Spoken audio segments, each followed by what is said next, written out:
आखिरकार अमिताभ बच्चन की आवाज हटी, लोगों को मिली राहत। 24 घंटे में हुआ अमल। इंदौर, जून 2025।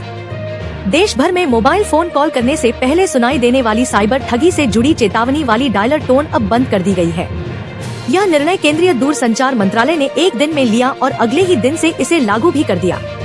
इस टोन में बॉलीवुड के महानायक अमिताभ बच्चन की आवाज में लोगों को सतर्क किया जाता था, लेकिन यह कई बार आपात स्थिति में बाधा बन रही थी।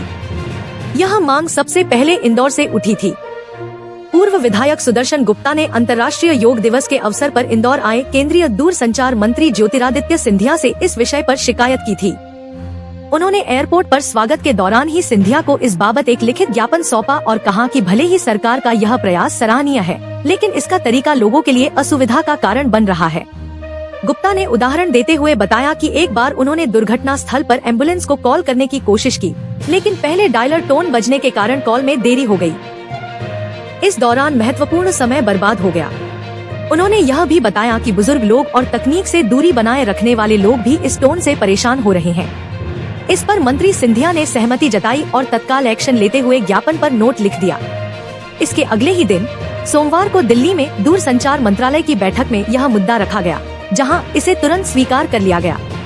अधिकारियों को निर्देश दिए गए कि मंगलवार से यह डायलर टोन हटा दी जाए। सुदर्शन गुप्ता ने बताया कि सोमवार सुबह सिंधिया जी का फोन आया था। उन्होंने बताया कि मंत्रालय में निर्णय लिया गया है और अब इस पर अमल शुरू हो गया है। मंगलवार से मोबाइल कॉल पर अब सीधे घंटी सुनाई दे रही है, कोई भी चेतावनी संदेश नहीं बज रहा है। इससे लोगों को राहत मिली है और आमजन ने सरकार की इस त्वरित कार्रवाई की सराहना की है। गौरतलब है कि कोरोना काल और उसके बाद साइबर क्राइम में हुई वृद्धि के चलते सरकार ने साइबर ठगी को लेकर लोगों को सतर्क करने के लिए यह डायलर टोन शुरू की थी। शुरुआत में यह एक उपयोगी चेतावनी थी, लेकिन समय के साथ यह बाधा बनती गई। अब जब इसे हटा लिया गया है, तो लोग इसे जनहित में लिया गया निर्णय मान रहे हैं। हालांकि जानकारों का मानना है कि साइबर सुरक्षा पर काम जारी रखना जरूरी है, लेकिन इसके लिए वैकल्पिक जागरूकता माध्यम जैसे सोशल मीडिया, टीवी विज्ञापन और SMS अधिक प्रभावी साबित हो सकते हैं।